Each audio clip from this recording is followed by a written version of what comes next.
that there? Oh my God, is that Avelli? Tim Moss? Yes, this must be Loose Lips. That's right. This is the second season, episode 1. We are back better than ever. Yes, absolutely. We just keep getting better, like fine wine. A little chunkier on my part. The holidays were not good to me. I'm actually doing pretty good. Yeah. I'm slimming down. Yeah, I'm no Callista Flockhart or anything, but well, that's my goal. I want to be able to walk under the door, like I want to be able to go to the supermarket and the automatic doors don't open. Yeah. I wish. Oh, Tim. My God. How have you been? What's going on with you? Oh my God. I've got so much going on. Well, again, we've got a busy schedule coming up this year for 50 Shades of Gay. And I've got like a couple of plays I'm going to be doing and the film and all of that. I've just got like a lot of stuff going on this year, which is great fun. It is. And then when this show is released Saturday, you will be in the city. You're going to be performing. Yes, right? And you're also going to be performing. Yes, tell everybody where you're going to be performing. Yeah, I'm doing a show called I Love More Music or More Movies. We did a show with BAD, which is the Bronx Academy of Arts and Dance, last year, but it was during lockdown, so we had no audience whatsoever. Well, this year we're going to have a small audience live and also live stream. Perfect. So, and it'll be at their theater up in the Bronx on Westchester Square. Oh, that sounds like a lot of fun. 8 o'clock on Saturday. So yes. And then 9:30, we will be at Pangea in New York City. It's 178 2nd Avenue between 11th and 12th, I believe. Yeah, it's between 11th and 12th. Yeah, I was just there this afternoon. Yeah, it's like a dinner theater. Yeah, you were just there. 50 Shades of Gay will be there. We're going to have Colby Cole, Wendy Stewart, and Jacqueline Dupree, which you usually always are. Yeah, usually I do. Yeah. So Colby, but I had this other gig, so I can't make now. But then we'll be traveling. We're doing North Carolina, postponed from January. We're going to be doing end of March. North Carolina. We've got Chicago in June. Boise, Idaho in July. I know. Boise, Idaho just like came out of nowhere. I know. I love that. About that, yeah. Like, I've never been to Boise. I don't know many that have been to Boise. Boise potatoes. Yeah, but hey, I'm down. I'm going. Yes, and our show this season again is sponsored by the fabulous, wonderful people of Uber Lube. We love us some Uber Lube, don't we? Yes. And look at your shirt. The big size, Tim. That's the mega size. Little hose that are out there. Mm-hmm. I've got one of those nightstand. It doesn't get used nearly as much as I would like, but yeah. They have different sizes. Lovely. Yes. And of course, when you want to slip through TSA with their 3 ounces, you know what I'm saying? Yeah. So we love Uber Lube. Visit uberlube.com. Mention you were listening to Loose Lips and purchase some Uber Lube right away. Yes, we love Uber Lube. And we've done, oh my gosh, we've even done like a few commercials. Yes. That we've done for Uber Lube while we were on the road with 50 Shades of Gay. And we're going to be talking with our guest about that as well. I love her so much. Oh my God. Are you ready for let's do it. Get her out here because I'd like to get started talking with her. So our guest for our first episode of season 2 works with our sponsor, Uber Lube, as a lead educator. And she was voted 2022's Sexpert of the Year within the pleasure industry. And she is also a sex and relationship coach, which I love. Yes, and she's also co-owner of an online pleasure boutique called Pure Pleasure Shop. She shares a hot podcast with April Lampert called Shameless Sex, where they talk about sexuality with a playful twist. Oh. And we'll drop the website down below. And we are so excited to bring on our friend, Amy Baldwin. Yay! Hey! Oh, that was the best intro I've ever had. Thanks. Welcome. Thank you for having me. We can send you back out and bring you in again if you want. Oh, one more time. That's okay. No, I just expect like a grand finale when I leave and then some exit music, something really phenomenal. Glitter, the whole bit. Yeah. And lube. Literally yeah. lube. I don't know about Just that, but pouring milk. Yeah, no litter, just little baby lube bottles flying. Yeah. around. Perfect. We'll make it rain, Amy. We'll make it rain. Well, thank you How for are you coming on our doing? show. Yeah, I'm so happy to be here. I'm doing really well. Yeah, the Sexpert of the Year thing is interesting because they told me like the day before, they're like, so you got to come to this award show. And I was like, what do you mean? Like, No. you'll find out. And Wow. so I went. I was like, I didn't bring my lighting, and I was at a friend's house. There was a baby in the room while I was accepting the award. And I didn't realize there's smudge on my camera because we're like some sort of. My friend was like, "You can't. You're blurry." Anyways, so it was an honor to win that. Yeah, so it was Uber. It was my sticky Uber Loop fingers. Although Uber Loop's not sticky. Let's remember that. That's right. That's what sets them apart. Thank God. But that's a big deal. Yeah. In the pleasure industry, I mean, got to be a lot of pressure for you.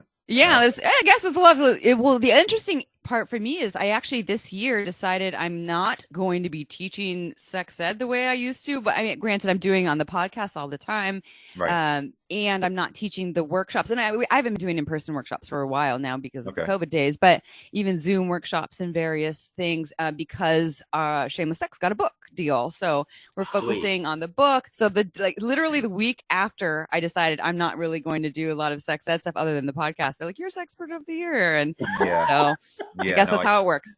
I totally Just get when it. you think you're out, they keep pulling you back in. Yeah. Eventually, you have to get rid of something when you keep getting all these different opportunities. It's otherwise it's impossible. It's true. Yeah, you have to clear space, and it kind of worked perfectly. And the term sexpert's interesting to me. I've actually kind of had an aversion to it because I'm like, it's like kind of cringy. Like it's a little too, I don't know, like just. Just like a fancy title, fancy name. And so I'm 36. I've been teaching or studying. I'll say I've been studying sex since I was born, but, and mostly the not so wonderful sides of sex, like, how do I do this? What is this? What's going on? This doesn't feel good. Yeah. And a lot of good stuff too. And when I was 18, that's when I went on the path to learn more about sex. And so anyways, I'm sure you'll ask me more to share about that piece, but what I was implying was that I've been on this path since I was 18. And so it's kind of wonderful to be acknowledged at 36. That's cool. I can retire now. I'm a crone. Yeah. That's almost 20 years. That's very impressive. Oh, wow. Way to rub it in. I didn't even think I was really bad at math, just so you know. No, you're right. It's almost 20 years. But you look fabulous, darling. You look amazing. Thanks. That's the genetics. Thanks, Mom. Yeah. Now, sex educator. So the sex and relationship coach. Now, I'm probably going to butcher the name, so I apologize. You help me out here. So I saw, is it Somatica? Somatica. Yeah, you got Somatica? it. Yeah. And oh God. Hakomi method, right? Yeah. I am not familiar with those. And I decided I'm not going to look them up. I want to hear more about them. Sure. Yeah, they're two completely separate things, and Hakomi isn't even about sex. I describe it as a holistic psychotherapy method, which I'll talk about in a second. I took the Somatica training in 2016. I've been working as a sex educator for a while by that point, co-owned the shop, Pure Pleasure Shop, with my mom and mother-daughter dildo shop in Santa Cruz that was brick and mortar for 12 years. And then we sold it right before the COVID times, and now we're just online. And I was already kind of working with people on their sex and relationship issues, but on the retail floor and as an educator. And so I decided I would take a training and did a lot of research. And so Somatica is, they train folks on how to be a sex and relationship coach. And it's a little more somatic based. So I would say it's kind of less talk therapy and a little more like, okay, well, when you feel that anxiety, when your cock goes soft, let's do some somatic practices around that. And they don't train you to touch the cock, by the way. I can say cock in here, right? Yeah. Oh my God. Cool. Oh, you can't touch the Not cock. enough. I'm out of well, yeah, you're like, screw that. I don't want to do that. Well, they have specific rules, and the rules are we only touch over the clothes, and you're not touching to the point of orgasm. You're not kissing on the lips, but there are practices in Somatica where you might be holding someone, you might be kind of like moving your body with them, maybe doing some necking if necking's still a thing. Right. So it is touch, and you're teaching well, I guess a sexual method without getting, I guess, the physical portion of it, right? Yeah, so it's for learning or healing for the most part. So instead of me telling you about something, then we could actually use touch as a part of the way to learn how to do it, because we know in the therapy world of all modalities that the way we learn is through experience. We learn through the body, and the mind, of course, assists us. But if it's just like, here's how you do this thing to deal with your anxiety, that's one thing. But if someone actually guides me or shows me, and then I get the real live experience there, it really helps. And so, but in Somatica is just a lot about embracing pleasure and shame and working with all those pieces. I actually don't do a lot of the hands-on work with people. One, the COVID times, and also I will. Yeah, you're good. Yeah, there you go. Come on over. Yeah, come on over here. Let's try. A trooper. I know. We need more people like you. But I think it's a really beautiful practice, and I just for me, a lot of the people I work with they've come for guidance. They had their list of sex questions. They're like, how do I do this thing? And so I'm doing a lot more. I feel like more of a guide than a coach at times. Right. Okay. But don't you find that a lot of people will learn sex as they go along, but they're learning from somebody else who's learning sex. So it's not necessarily experts. So they could, I've known of people that have went much of their life and not like some women who've never really even climaxed. Yeah, totally. Because their partner doesn't know, he's never been trained or taught how to please the woman. It's just stick it in, get off, and move on.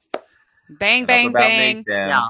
Thanks, woman. You did your job. Bang, bang. Rub it out. Yeah. Well, go ahead. Well, to Tim's, in fairness to Tim too, I guess that's true. A lot of people just go as they have sex. They just learn as they go. But a lot of people who may be too shy to learn as they go, are they the ones that come in and say, I really need some guidance? And I think most of the people come in are folks who are like shit's hit the fan, or like people who are feeling just like things are pretty good and I want to be great and I just need a couple tips. They do come in, but it's more so like we have a problem, and it's often people who are partnered and long-term partnered. Usually, you don't get like the fresh honeymoon phase people, and same thing for podcast listeners. For us, it's more so people that have been partnered for a while and it's not as sparkly, or the thing that wasn't working out really isn't working out now. Right. And there's lots of single folks too who are dealing with challenges, relating, dating, flirting, having orgasms, even just with their own bodies, or having orgasms with other people. And so yeah, I see all kinds of folks from all walks of life and all kinds of issues, but usually they're kind of waiting for the problem. Right. Yeah, I love that. Amazing. I think it's wonderful that sex is much more visible, or we're talking about it and viewing it as a part of life. Because when I grew up and all the generations before, it was you never talked about it, you never did. Yeah. So how would you learn, especially if you're with one lifetime partner? How in the world would just get boring after a while? And I would think.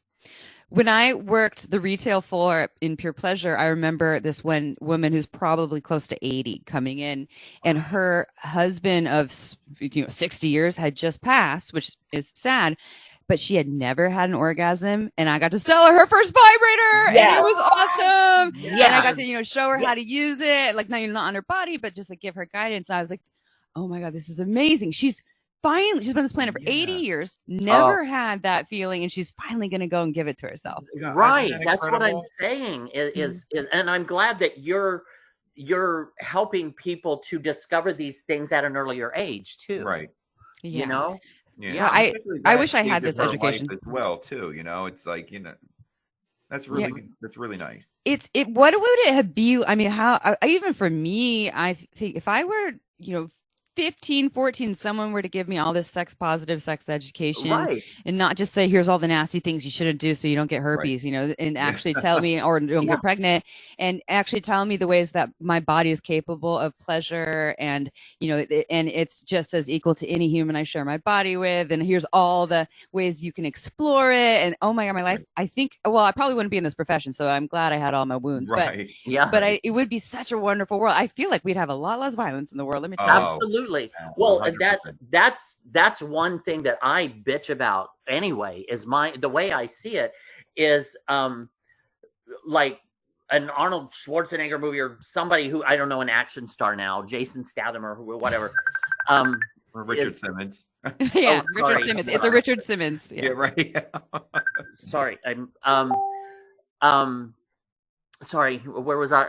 Richard oh Simmons. yeah, Arnold that you can Schwarzenegger. go Yeah. to a movie. You can go to a movie, and they have like these shoot 'em up, and blood, brains go splattering everywhere, and blood is all over the place, and all this massive violence, and that's okay. Your kids can go watch that, but heaven forbid, you know, what's her name? Janet Jackson's nipple pops out in the Super Bowl, and it's a huge federal problem. You know, like what the hell? That is a natural part. The human body is natural, and the female body is beautiful, but yet, we're backwards. It's backwards to me. We should be shunning violence and celebrating the human body, the human form. In my opinion, seriously, let's get rid of the can't. This is trademark, but Call of Duty video game instead. Have like a sex ed one where they can practice, you know, like just stroking clitorises and things. having like a video game where you find the clit.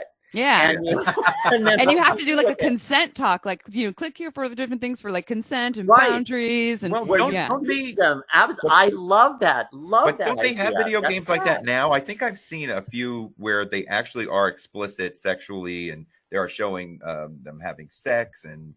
But I mean, it's still probably like pornography video games where it's like that's still not where you want to learn to have sex. There's other programs for adults that like OMGS. I don't know if you've ever heard of them. OMGS.com has a program. It's just about vulva pleasure thus far. They might do a research study on penis pleasure, and then if they do, what they do is they do research study with over 20,000 people. Ask them, how do you have the orgasms that you have, and they actually create these modules of a vulva, and you can actually take the mouse and like stroke it, and it'll be like, oh, that's really nice, thank you, a little to the left, and if you go too hard, it'll be like, ouch. But that's for adults. It's not for kids. That's great. And then that's awesome. OMGS, yeah, like, oh and my god, OMGS. In there, yeah, please cut your nails. Yeah. Cut your nails, wash your hands. That is fabulous. Uber Lube, where's more Uber Lube, please? Yeah. Uber Lube refill, please. Please brush your teeth. Yeah. Oh, I that's the one thing I will say with this pandemic. All those people with bad breath are finally realizing what we've been suffering all these years. Yeah. You know? Well, and also that we're like, I haven't really smelled bad breath in a while because everyone's masked up. So right. Kind of nice. Yeah. Now you were telling us about what is the one that starts with an S? Oh yes, Hakomi. So it sounds Japanese. Yeah, it sounds Japanese, but it's a Hopi Indian word, so a Native American word, which I forgot what it means actually, but it's a holistic psychotherapy. It means I'm not going to get this right, but something about like oneness or like the wholeness of the human. So it's more a spiritual alignment type of thing. It has like Buddhist influence and undertones, and it's not a Buddhist psychotherapy practice, but it's a somatic practice. So somatic just means, you know, body-based or body-centered. And it's not even related to sex. I took a 2-year training because I was working with people and I wanted to practice to go deeper if really big wounds came up, so I could at least be somewhat equipped. Like I'm not a licensed psychotherapist, and so I don't take on folks who have really deep trauma that haven't done a lot of work already, or some work, or don't already have a therapist on the side, just to save, you know, to take care of them, not save them, but to be responsible. But I needed tools to deal with little things that might come up and to tend to that.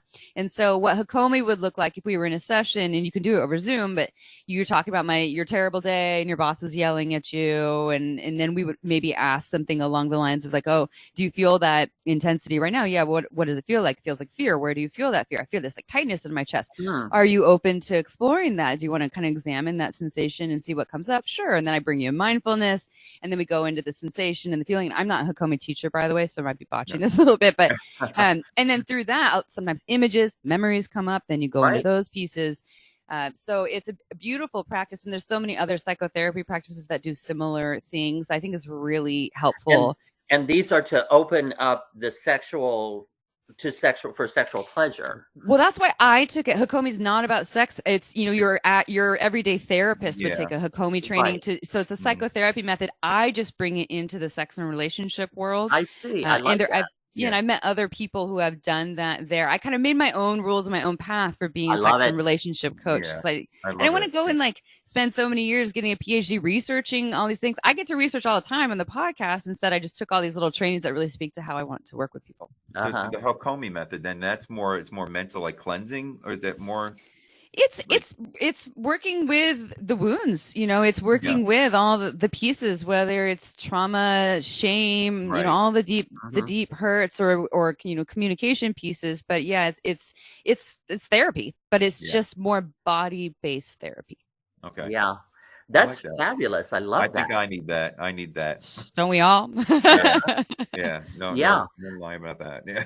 Well, because one of the things I wanted to talk to you about is obviously we're in a patriarchal society where it's all about the penis. Mm-hmm. The male is the dominant one that's in charge and control and has all the power and all of that. And then they're telling the women what to do, basically. Mm-hmm. And it's all for their own pleasure. Is again loosely my observation of things. Mm-hmm. where the birth control has to all be on the women. Well, men, why don't you get a vasectomy? No. But the abortion thing, we'll tell you what to do with your body. We know best. Yeah. And it's seriously? Not masculine to get a vasectomy. Yeah. But one thing that I've noticed, and this is why I love what you're doing, is growing up, boys and girls are brought up differently. Mm-hmm. That boys are brought up to spread your seed and get out there and enjoy your life and have fun and have sex all over the place. Mm-hmm. And girls are brought up, protect your flower. Mm-hmm. And you know what I mean? And so there are two completely, or at least back in my day, still exist. Yeah. Okay. Yeah, that's what I assumed. But and it's understandable too, because when having heterosexual sex, you run the risk for the man. Oh my God, it feels incredible. It's wonderful. It's great. But for the woman, she runs the risk of becoming pregnant and having a lifetime responsibility from that one time of sexual pleasure. But men don't see it that way. Men just see, oh baby, this feels good. I'm getting off. One more notch on the bed. Yeah. So there's those two different perspectives, and I love that you're and from the woman's side, it's always been closed, always been quiet, never talked about, and I love that you're bringing that out, and that you're also pointing out that it can be pleasurable for women as well. Yeah. Yeah. Well, and we get a lot of feedback just from people listening to the podcast. I've never heard women speak like this. April has outed having an STD there. And I've talked about, getting pregnant on the IUD and having an abortion and the great sex that I have and the not so great sex I have and the break. Someone that just broke up with me yesterday that really hurts. This didn't happen yesterday, but and, the anal sex that April did for the first time, all these different things. And I think part of it is we don't just paint a shiny picture too, because it's not always shiny. We actually share the more challenging stuff as well. And it just hasn't, you're right. It hasn't been a safe space for I think for all people, like you said, to talk about sex, and especially for women or, vulva owning individuals or female identified folks to really own out and proud. Like, I am a sexual person. I want to have sex with all kinds of people, all kinds of ways. Yes. And that definitely still exists. And then there's the vulva, which is, and there's vulva and vagina. It's complicated. It's not all external. There's this internal piece. Vulva and vagina, most people are not pretty words. People still say you're no, and there's a lot of that still exists. So your vajayjay. Yeah. Vajayjay, I think, is a little bit I'm a little more comfortable than you're no, and they're shaming this beautiful part of you. Was that Oprah that came up with that? I mean, was it? I don't know. But JJ or no? But JJ. Do you have a name for yours? I just say pussy. Okay. But my partner calls her Gwendolyn, and Gwendolyn, and he will literally go and like put his head very close to Gwendolyn, whisper to her, and I can like just barely hear him, and then I'll be like, "What are you saying?" He's like, "Shh, Gwendolyn, she's interrupting us." Amy, I'm talking to Gwendolyn. Dude, Gwendolyn is so good to see her. She's so beautiful today. I love that. I love it too. Yeah, he's kind of he loves the pussy. Yeah. Yeah, my penis is called Satan. Oh, No one Satan! ever goes near it. Yeah, no one ever goes near it. Yeah. Well, some people love Satan. You know, there's right. Satan. Yeah, you need to find a good Satan worshiper, man. Yeah. Well, it was between that, but Lucifer was too long. So yeah, Satan's a little easier to go with. I just picture like a cock that's like spitting fire or something. Like yeah. Horny little devil. Yeah. Right. Someone's into it. Now, on the subject of your podcast, I have to talk about ShamelessSexPodcast. I love that podcast. Yes, you are so many episodes in, and nothing is off limits. Mm-hmm. I love what's the most taboo thing you've talked about on your podcast? The most taboo thing, well, my definition is going to be different from everyone else's, but I think the most like taboo thing or out there thing that listeners be like, wow, that's kind of wild for myself that I've actually experienced was dating someone that was older than me, and I was super kinky. I'm a kinky person. They're like super kinky. They're like in the kink world, you know, deep in it. And that was super exciting, and they taught me a lot. And also my sexuality had been kind of closed down based on some trauma for a bit, and they really helped to open that up in a really safe way. But like every kind of thing that was in my kink world that would be like a 5, he brought to like a 10, consensually too, of course. Yeah. Right. And so we, you know, he was into like golden showers and into and like strap-on play, and I had never done either of those things. I have, you know, I've touched prostates before, but I'd never had my own cock, and let alone have sex with someone with my own cock in their ass. And I'm assuming I can say all these things on here. Absolutely. Loose lips, so I assume so. And I, you know, golden showers, I had never tried that either. No, loose lips. We should actually call the show Loose Vulva. That's what we should have called. There we go. But like loose vulva is a nice loose vulva. Yeah. Yeah, so I mean, he said, I'm into these things. Would you be open to trying them? And I was like, sure, I'll try. You know, most things. Love your spirit. Yeah, I mean, why not try the golden showers thing? And shared that on the air. And I think a lot of our listeners were probably like, wow, that's a lot, but a lot of people also. Okay, let me ask you this. How do you feel? So I think that a lot more people actually have this desire, especially penis owners. They kind of want to experience peeing on someone just to like experience it. I've met a number of them where they're not into golden showers, but they still want the experience of peeing on someone. Have you seen this in your world at all? Yes. Yeah. Totally. Me personally, I'm not there. I've never been in that. I've experimented with it, like yourself. You know, it's there. Why not? Let's try. Let's see. Yeah. That's how I always find out if something's for me or not. Yeah. But I had one boyfriend that I finally had to just let go because firstly he was a Scorpio. Oh, Scorpios! Sexually experimental and just there no limits, and it got to a point where he would just keep pushing a boundary and push the boundary and push it, and he was very impressed with my stamina. Yeah. And if we would have kept going, I would have ended up in the hospital. I know I would have. But he had this thing that after he came inside me, he would pee. Interesting. Like ownership or something. And I was just like, nah, not my thing. That's not good to me. Yeah. But yeah, that's probably one of my more taboo-ish type of. But wait a minute. So peeing while in you? Yeah. Yeah. You're like marking the turf from the inside. He would come inside me, and then he would just hold it there, and then I'm like, "What are you doing? What's going on? What are you doing? Oh my god!" I heard somebody said one time that happened to them, and it was literally like coming out of their nose. Oh, wait, what? I don't think. No. Wait, you're talking about in their throat? It was in their throat and came out their nose. I think when they were having in sex. Their throat. They were having sex and it came. I don't think you can go all the way to sex. No, that couldn't. No peeing. Yeah, no, that wouldn't come out the nose. Yeah. I have to find out. It'd have a long way to go. It probably was. My guess is the story was it was in their throat, and that happened. Maybe. Yeah, it was probably here. Yeah, I definitely know stories of someone coming in the back of the throat with doing some deep throating, then it comes out the nose and doesn't feel that great. If I got the story wrong, I'm sorry, Mom.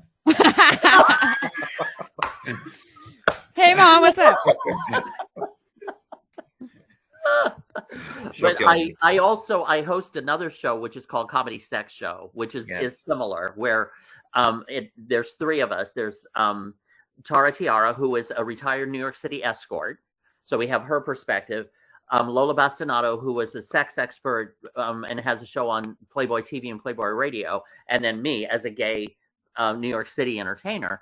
And we talk about everything unfiltered. Wow. I mean, we will go there, and they've taught me a lot about, but again, and that's where I really learned the difference between men and women and how we're brought up. Mm-hmm. And because men, and especially as a gay man, we just go off. Mm-hmm. There's no limits, because we don't have to worry about getting pregnant or anything. Right. There's no consequences, Yeah. Other than diseases and stuff like that, but that's true for anyone. Yeah. Or getting someone pregnant can still be a consequence too for some of them.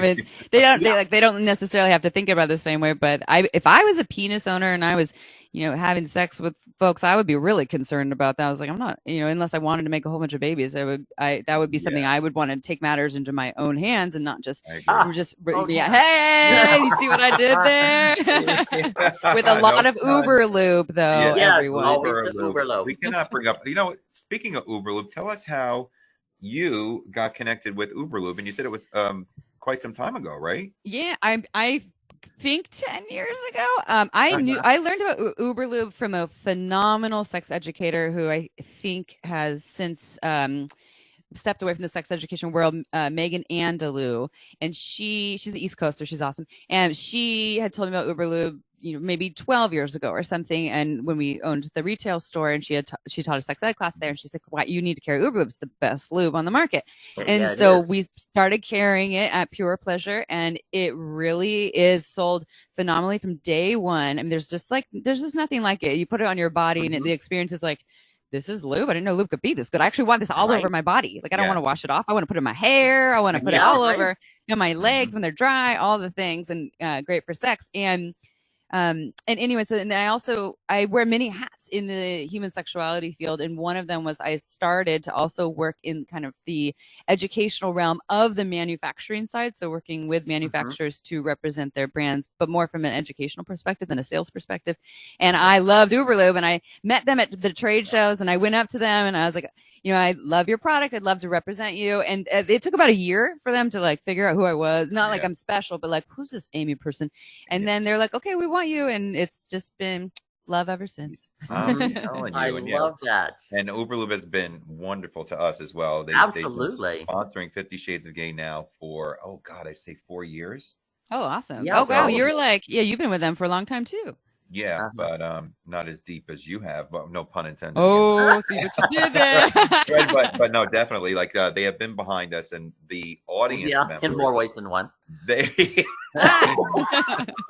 audience members, because we do giveaways, and we actually have contests in 50 Shades of Gay, where we bring up 3 people, they dig in a bag, they pull up a wig, and they have to lip sync for about 30 seconds, and their prize is a Uber Lube product, and they are so excited when they get it. So thank you, Amy, for just doing those incredible videos you did too on YouTube.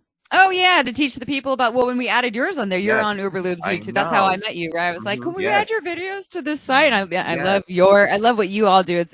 I love from what I do for Uber Lube is a little more like the educational piece, and yours is education and entertainment and playful.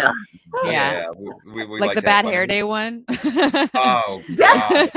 Our girl Robin, she passed away, unfortunately. The bad hair day lives on though. So. Yeah, we had a few really good ones with her. The hospital bed. I don't know if you. The hospital bed. Yeah, she knows. I think about that one. The hospital bed Yeah, I don't know if it's in the hospital, but that's a video on there too. Yeah, where I don't know if that's on there or not, but Okay, yeah, I'll check Ike that and out. I were in the hospital, and we were like, "What are you in for?" "Oh, I'm in for this," or "I'm in for that," and you know what would be really nice, yeah, we're just sitting there sharing. Like I would, I'm really horny. What do you say? We get thrown down. "Oh, I don't have any lube," and then poof, like Bewitched, she comes popping in. The Lube Fairy. Lube. Yeah. Oh, cute. I'll have to check that one out. I actually describe myself as the Lube Fairy because part of my job for Uber Lube is to go to sex shops. It was all over the country. Now I kind of just hang out on the West Coast, and I go in, and if they have the product, I train on their product, teach them about it.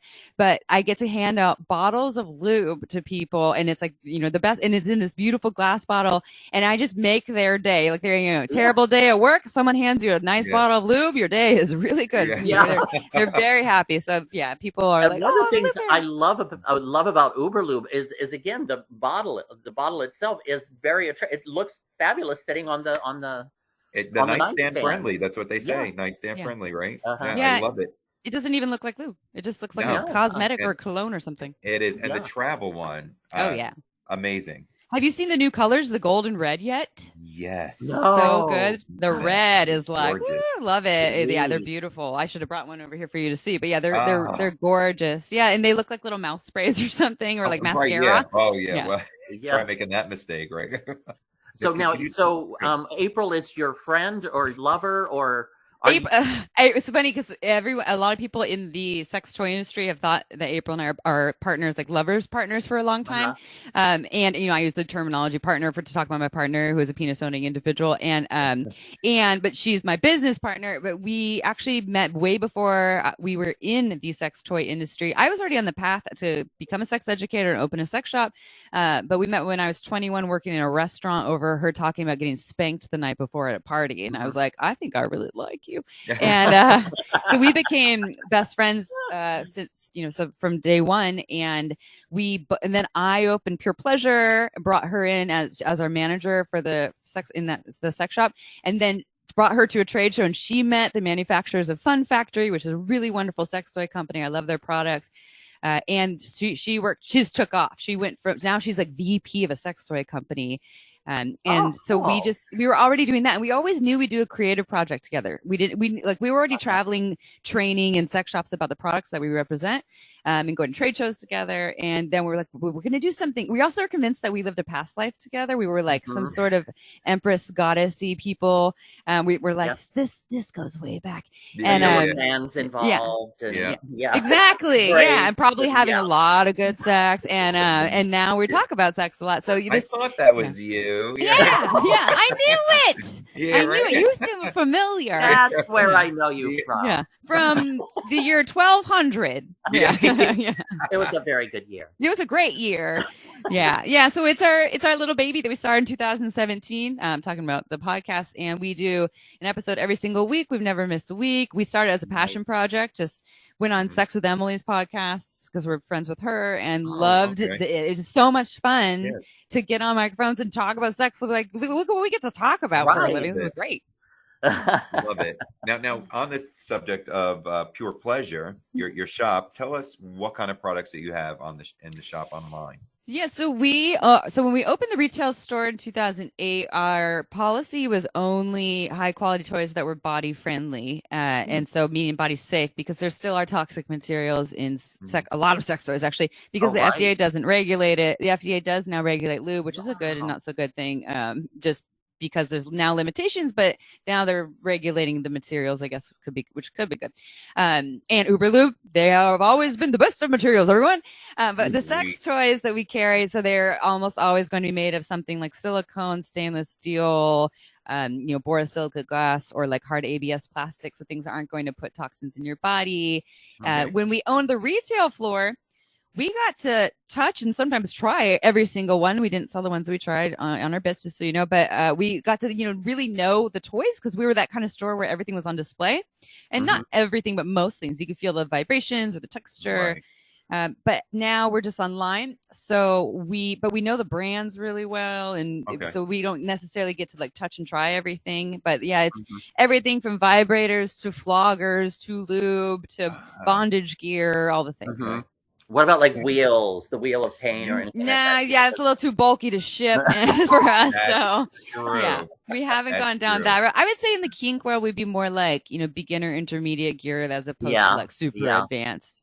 There's other businesses that specialize in that one. Yeah, Comedy Sex Show. We went to cover, like we did live feeds from Exotica. Oh, fun. The convention. And one day I went and got on the pain or the wheel of pain. Oh, I remember. Yes. And were are they flogging you at the same time, or are you just kind of spinning? Lola was. Okay. Yeah, she's fun. Total dom. Oh, nice. Awesome. Yeah, so she did it, but she did it well enough. She knows how hard and not hard and. Yeah, she's got that skill. She probably got like that perfect posture and the perfect arm movement. It's such an art when I see people do it. I'm like, a lot of people just smack as hard as possible. I'm like, no. Yeah. And that's not pleasurable to me. Yeah. Did you say you enjoyed it? Or it was kind of fun. I mean, I had a headache afterward because of, upside down and back up and upside down and back up. And that's like my worst nightmare, like the teacups at like Disneyland or whatever. Right? The worst. Only put me on a roller down. coaster, yeah. But while being flogged. You're right in the face every time you turn the teacup. I love the world I'll try it. I'll try shit, Yeah, as long as you're not going to die or something, might as well try it. That might be a great idea, an adult Disneyland. Yes. Yeah. Well, that's like, that's what they, Burning Man people call adult Disneyland. But sex parties are kind of adult Disneyland, aren't they already a little bit? But this a little, wild. Like you're sitting in the roller coaster and all of a sudden a dildo comes right up. Yeah. And then Uber Lube gets squirted to at the same time because you want it to feel good. You don't want the dry dildo. Yeah, right. Yes. Yeah. That would be awesome. Oh, my favorite ride is Cum Tum. Me too. No way. And you have to be this high to get on, right? This high to get on. Or a little bit of both. A little column A, column B. Yes. Well, you have a new business venture. Well, let me know when you open up adult Disneyland. I'll be there, and Uber Lube will sponsor. You are going to be there opening day. Absolutely. We will have to team up at some point. Yes, I would love that. I want to come out to the East Coast and hang out with y'all and see your live performances and all the fun things. Oh, yeah. Well, we are hoping to come out to California. So. Right. Well, let me know when you're in San Francisco. Hey. Yes, and you're in Santa Cruz. I am. Yes, which I'm is in like the surfing and big surf and yeah. We got the waves and the beautiful redwood forest, and I am fifth generation Santa Cruzian, and it's interesting because my family moved here in like somewhere like 1875-ish or something like that, and they used to be butter churners, and then they were bankers, and then they're surveyors, and guess what we do now? We sell dildos. Yes. Well, it's all about. Yeah, exactly. It's kind of like the same as butter churning. Same thing. Actually. Yeah, it makes perfect sense. Don't tell me those Amish people weren't happy. It all ends up as butter. Yeah, everything. It just comes down to it. Now I got Paula Deen in my head. That's sexy. You're right. Well, Amy, we want to thank you for coming on. We hope you're going to stay for just a little bit longer. We play some games maybe with you. That sounds great. I love games. Okay. Let me get your games. Well, we also have questions and answers, and somebody usually sends in they're looking for advice. Ooh. So we do that as well. But we're going to play one game with you tonight. All right. And Tim explains this game better than anybody. Oh, okay. Well, it's called What is Amy Thinking? Ooh. And what we do is he and I have little cards here, and he'll ask a question like hot or cold, and then you don't answer, and we'll write down what we think you're going to say. Like, do you prefer hot or cold? And then we'll hold it up. This is fun. Let's do a sample. So I do a sample. All right, okay. Okay. Do you want to do hot or cold? Yeah. Okay, hot or cold? Ready, Tim? Yep. All right, what would you say, Amy? So what would you say? I wasn't thinking. Sorry, it's a lot on the spot. I thought it was your turn. Cold? Hot or cold? Ice cream. No, you just got to say hot or cold. Either one. Oh, Which I one- say which- that it's not Yeah. like I think something that's related to. Yeah, Oh, no, No, huh, we're you- gonna try you to like match oh, hot what or that you you like like. simple. Oh my gosh. Well, Yeah. no, you're like, why is she stuttering? Hot, Yeah. obviously. I live in Santa Cruz. Yeah, that's why I was thinking you live in Nice. Santa Cruz. All So right. that's the game. Oh, this is way Okay, easier so- than I thought. I was like, oh, one of those ones we have to come up with. The last concepts. season we played this game, Tim was the winner throughout the whole season. I am like the champion. So what do you Oh, win? well. You like a lifetime of Uber Lube? No, I wound up losing the host job. So, Oh, okay. All right. chocolate syrup or whipped cream? Tell me when you're ready. Okay. Go ahead. Whipped cream. Ooh, I have Oh, sorry, Tim. Mike takes the lead. Oh but my but like God. really organic, nice whipped cream. I will tell you, Amy, if you make me win this one, We're in cahoots over here. What's her prize then? Ooh. pleasure or pain? What? Oh, pleasure or pain? Pleasure or pain? Pleasure. Pleasure. Yeah. You said pleasure too? All right. Yeah. Okay. God damn it. Mhm. All right. This one's going to be a little nicer. Beach vacation or ski vacation? This one always Oh, gets wait. Okay, go ahead. Beach vacation. I am. You Beach, knew baby. it. Come on, look at this hair. It's beach It's- hair. Yes. It's Santa Cruz, baby. Yeah. All right. So I actually won that one. Oh, you are. I won that one. Good job. Yeah, well, Amy. I'm glad that wasn't super complicated. Yeah, right. Still. And easier than you thought. Yeah. Yeah. You're right. Ice Okay, so cream. Ice cream. Now I'm in the mood for it. Yeah. Whipped cream or chocolate syrup? Yeah. On my, I see. Oh my god, I knew it was coming up. Okay. Right? All right, we have a couple of questions. Okay. We have From Penny- audience. Yeah. Yep, from Portland, Maine. Mhm. Oh, I want to kick it up a notch in the bedroom with my husband, but I don't want to freak him out. Is a Uh-huh. strap-on over the top? I would say you need more context. If you've never used a sex toy before, like you've never used a dildo or vibrator Right. or even added lube or something, all of a sudden you're like, let's go full on strap on. It might Right. be a bit. So Yeah. my advice would be like some baby steps of trying other Yeah. things Mhm. first. And if you have tried the other things, then I think it might be approachable. But and I always tell people to kind of propose it as here's something I've been thinking about and wanting to explore. I'm just Right. curious how you feel about it, as opposed to like, let's do this thing. Or you can take a trip to a sex shop, walk around, go to the strap-on section, and be like, how would you feel about that? I kind of think that's Mhm. hot. Yeah, that's great. I like that. Yeah. Tim, what do you Yeah. think? No, I agree completely. And I love the suggestion, like, go to a sex shop.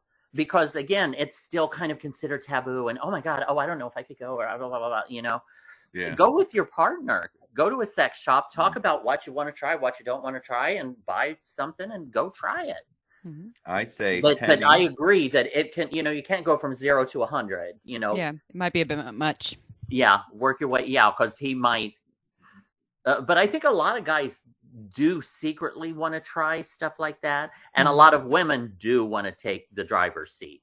Yeah. Yeah. And I think a lot of people just have the lack of education Yeah. about what it is and what it entails. And they watch strap-on porn. It's like, I mean, the strap-on technology is fabulous these days. There's some amazing harnesses and dildos Yes. on the market. You can take sex ed classes online to learn how to do this in a way that feels really good, both as the giver and receiver. And I Yeah. see they have the ones for the door now. That suction ones, you mean? I know these are actually. I think they go over the door. Oh, interesting. Yeah, Like and you a hook close on the the door? door. Huh. Yeah, Huh. I have to show you that. Oh, I'd be I can slamming show the you. door. Wait, let me. But one of the things too that's different now than when like Ike and I were growing up, it was porn. Yeah, Mhm. The porn is available on the internet now for everybody, so everybody can kind of go into these and explore different fetishes and different kinks and different things. Like, ooh, that's really hot. But the weird thing is I'm sure that after a little bit, I know this happens with me. Like I'll find something that I like that. That's really hot. Mm-hmm. And then after a while, it's kind of like, oh, let me try to find something else. Yeah. Right. And, and I'm sure that happens regularly in sex, Right. And, I think that's and super so common. As a couple that's been together year after year after year after year, what kind of suggestions would you have for keeping it fresh and stuff? Well, one thing is to talk about sex too. So I often advise people to have sex life check-ins because a lot of people avoid talking about the sex that they're having because they don't want to hear anything bad, or it's kind of scary to ask for what they want. And when you do a sex life check-in, so I have some clients who they do it once a week, or sometimes it's once a month, sometimes it's actually on their shared calendar. And I say start with the things that are really good. Like I feel like our connection's been really great. We've been spending all this wonderful time together. The snuggles have been awesome. And then you can then share the things that you're desiring more of. So I am desiring, I don't know, more. I want you to massage my pussy more. I'm like really craving more pussy massage. And I know that you do it. I don't want to discredit that you don't do it. And I would like a little more of that. And so there's ways to do it, but it's just bringing in those conversations, first of all. And through those conversations, then we can figure out how do we spice things up? What are some things we want to try?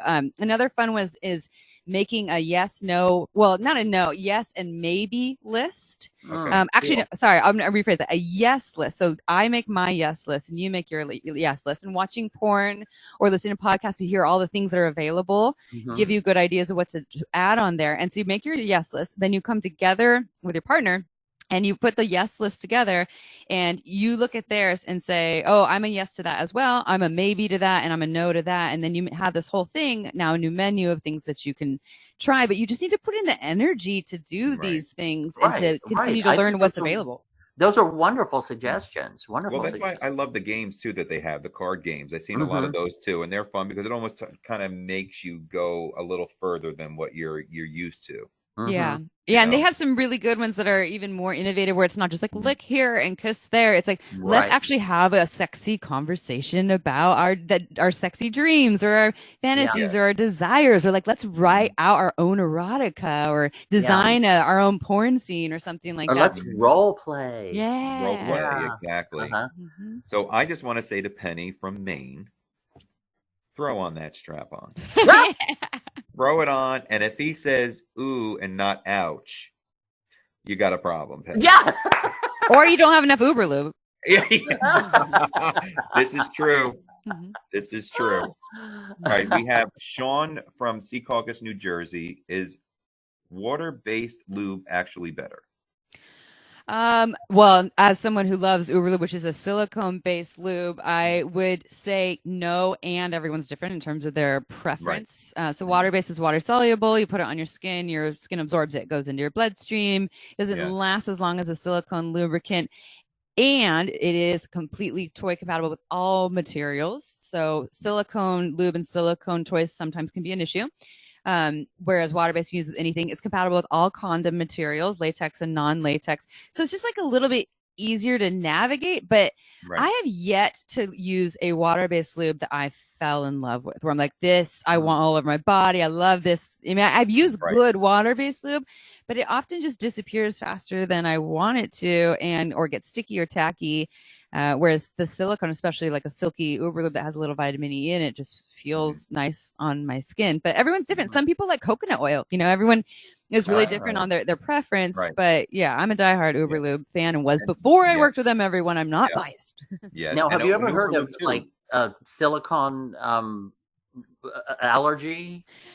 It's rare. It does exist. So people with a silicone allergy would be allergic to like cookware, like the handle of cookware and things like that. So so it's pretty rare because of the the molecule and how it works with the body. Like you don't absorb a whole bunch of silicone when you put it in or on your body.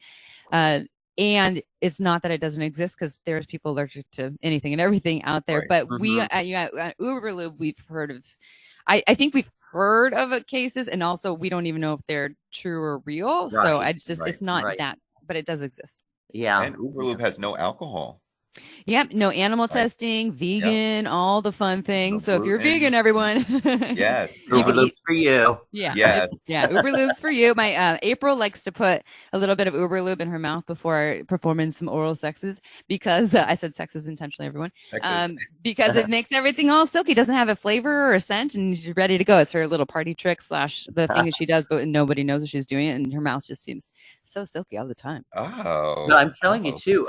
Everybody that I've turned on to Uber Lube absolutely loves it. Mm-hmm. Yes. Mm-hmm. Yeah. Mm-hmm. Absolutely. Oh, yeah. I mean, the audience members, when they're coming back to the shows, like even in New York City, the whole thing is Uber Lube going to be one of the giveaways? Do you have more Uber Lube? Yeah. Yeah. Yep. It's definitely, it's one of those things I say that if you're stuck on a desert island didn't make sense. An island. Well, it could be a desert. I guess it is a desert island. There are desert islands, right? Island, yeah. You're stuck on an island and you can only choose a couple things to have. You would want to choose Uber Lube because you can do so many things that I put on my lips. My lips are chapped on a desert island, everyone. You want some lube with you and you want Uber Lube. Well, to be honest, a lot of people that we've spoken to that come to the show actually use it in their hair. Because I know salons use it as a finishing product, so it's. Yeah. I put it in my my hair. I have in Santa Cruz. The humidity is not too bad, but you should see me in Florida. Wow, I need a lot of Uber Lube. Florida, brutal. Yeah, brutal, brutal. But we have time for one more, and this is actually advice, and this comes. It doesn't have a name, I don't think. No, I have been married 22 years. We both work 50 hours a week. Our oldest is 17, youngest is 10. We are not having sex, and I'm concerned. I've tried to talk about it, but he shuts it down. Too tired to even think about it. Do I believe my sex life is now over, or do I keep bringing it up? Dry spell in the desert. Speaking of the desert. On the desert island. Yeah. Or the desert island. Yes. Oh, well, that's so I'd say to this person writing in, this is really, really common in long-term relationships, relationships where marriage happens, and long-term relationships with children. And so you add in these elements that make things less new, and we kind of habituate to our partner and our lifestyle, and we get the stresses of life and children, which I don't have, but the people I know who have children, is very stressful and wonderful. But it makes it so it is hard for a lot of people to make the time to do the, spice things up, and people just get in their routines and they just get comfortable. And this is folks of all genders. I've seen, vulva owning people that are the comfortable ones that don't want to have anything new and exciting or have sex or a lot of sex. And I've seen penis owners and all kinds of bits, so all kinds of ways that folks identify. But what I would say, because a lot of times people say, I brought it up, they shut me down, and now you're feeling rejected. Now you're afraid to talk about it again. Right. But I would say, have you brought it up and advocated for how important this is? There's a difference between, I would really like to have more sex versus, so I've been thinking first of all, ask permission. Is now a good time? Is something important to me that I'd like to talk to you about? If you get permission, because it can be a heavy topic. Don't do it when you're naked, too. Do it outside the bedroom. And say, I've been thinking about our sex life, and I'm really desiring more sexual connection with you, or more ways that we can be romantic or spicing up with some newness. And this is really important to me. Like, this is a big part of me and my heart and my soul, and this isn't going to go away. Are you willing to have this conversation with me or work on this? And that often shifts things. Now, if they still say no, now you have a choice point. The next step, I'd say, will you go to a therapist with me, a coach or a sex therapist? If they say no to that, that's your choice point about the relationship. Yeah, right. That would concern me a lot, because I'm 55, and if I'm still sexually active, I have a drive like nobody's business. So if my partner is going to say to me, no, I don't want to have sex, I don't want to talk about it, I'm thinking, no, something's wrong here. And if you're not going to go to a therapist either, not trying to fix it, I have an even bigger problem, because you're not. What are you going to do to satisfy me? Because I'm ready to satisfy you. So what do we do? When one partner is willing to do the work, and then when the other one's not, it's such a hard place. It's like that. Yeah, it's a really tricky place to be in. And that's when I work with clients, I see that sometimes, and honestly, sometimes I'm like, there's not a lot of hope here when someone's fully shut down and just a hard no. Actually, that person usually doesn't even make it in to see me. They're just a hard no, and then the one partner's doing the work. But you need both kind of need to do it to make the relationship work if sex is important to you. Mhm. Yeah. But one thing, again, I can imagine, again, over time, sex would wane. That would be something that would be sacrificed, especially after kids and all of that, and trying to work and then go home and take care of the kids and keep the house and all of that. That's a lot. It's a lot to do. But I would think after a while that they would just need to remind themselves that they can have fun with each other. They can, that it's a good thing. It's a fun thing. Make it fun. Enjoy yourselves again. Well, Try to remember the joy of it and the fun of it, and that's something that the two of them can do together after they're finished working and kids and all of that. I think people stop getting curious about each other. Like they stop. They're like, I got you figured out. We've been doing this thing for a long time, and I don't look at you every day and say you're a different person every day. I want to be curious about how you operate, from sex to your emotional state to your spiritual self. But when we actually reframe it and actually start to get really curious about the person, now there's a lot more opportunity and more newness available. But it takes that step. Yeah. I can't imagine not being attracted to somebody. I mean, 22 years, it's still, to me, it's still fresh. I mean, they always say the 7-year itch, but the 22 years, I mean, if I'm not attracted to somebody at this point and I have 3 kids with them, I mean, I would want to hope that somebody finds me sexually attractive at that point. Everything you've been through at that point, it seems like it would bring the two of you closer together. You just, again, might need to change it up or shift it up a little bit and try some new things, like, I don't know, like, here, what do you think of this, huh? Penny in Maine. What's that? Go with what? Penny in Maine. Oh, I know. Yeah, Penny in Maine's. Strap on, she's waiting. Yeah, it's full of fun. Amy, we love you so much. Thank you. Thank you so much for having me. You guys are super fun. An awesome first episode for our second season, and we hope you come back. Bring April next time too. Oh yeah, you're in for a treat with the two of us. That would be great. If you think I move fast and talk a lot, we'll get that one. She's a firecracker. I hope you do. And we want to just tell everybody it's ShamelessSex.com, and you can find everything on there: the podcast, the blog, your store, your shop. Everything is on there. It's a one-stop shop, literally, and it breaks down everything about Amy, April, and it's just so fascinating. And kudos to you for bringing everybody into the light. And thank you for being on our show. Yeah, thank you so much for having me, you guys. This is my job is awesome. I say so. Yeah, you're very lucky, and we're blessed to, have our paths cross through Uberlube. Yeah. Yep. We adore you, Amy. Yes, and this is the part where we wave goodbye, Amy. Yay! Bon voyage!